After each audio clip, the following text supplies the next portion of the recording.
Hey guys, let's talk about the appearance palette and see what it does in Adobe Illustrator. It's one of those things that I think is misunderstood and maybe not used to its full potential. So let's talk about it.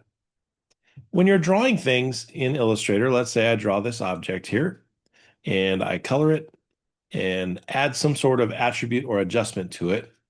Look at what happens in the appearance palette. The appearance palette actually lists everything that has been applied to this object, the stroke, the fill, and so on. If you're thinking about what this means, it's a little bit like layer adjustments being applied in Photoshop.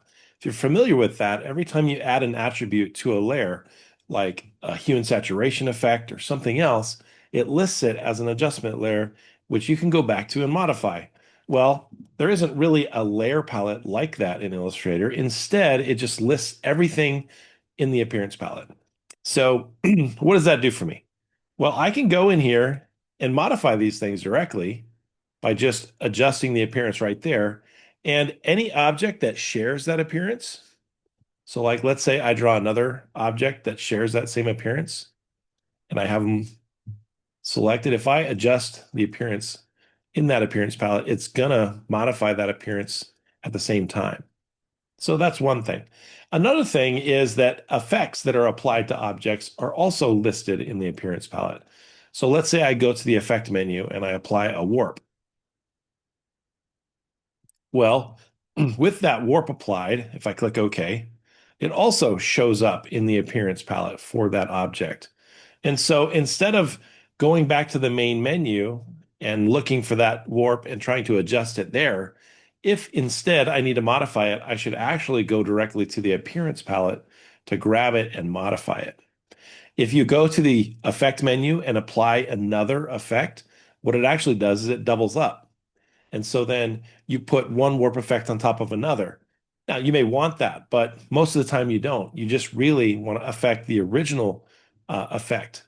So you go back here to the appearance palette, click on it, and you can modify it and change it. So that's what's happening with those things in the appearance palette. Also, in the appearance palette, you'll notice other things like this little drop-down menu on the side.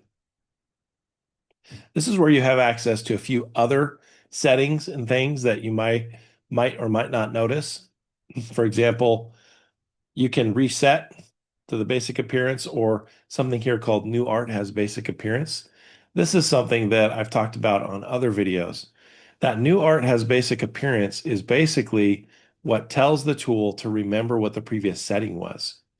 That can be really frustrating if you're using a tool like, let's say, the pencil, and I'm using a certain particular setting, and I want to modify that so the next time I draw, I get something else.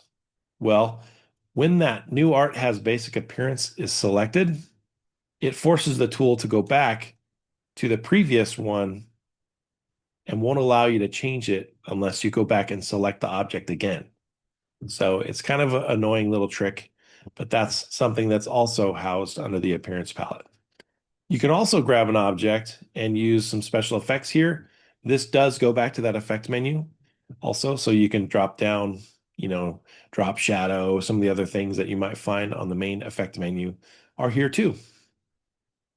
So if you want to keep these things, these appearances, this is going to be saved in your style palette. So I'm going to go here to window and I'm going to open up style, graphic style. And then with this graphic styles, I can click the plus button. And so that appearance that I applied to that object is now going to be saved and stored in graphic styles. And I can go use that and reuse that without having to start over from scratch. So if you're ever looking for something that you need to modify or edit on your vector shapes, remember that appearance palette is there and you can go in and modify things without having to hunt and peck and search for those things in other areas. And sometimes things like effects, you can only do once. And so you need to go back to the appearance palette to modify them. Hope that helps a little bit. Um, Check my links below for some free guides and also links to some of my courses. Hope to see you around. Good luck with all your art.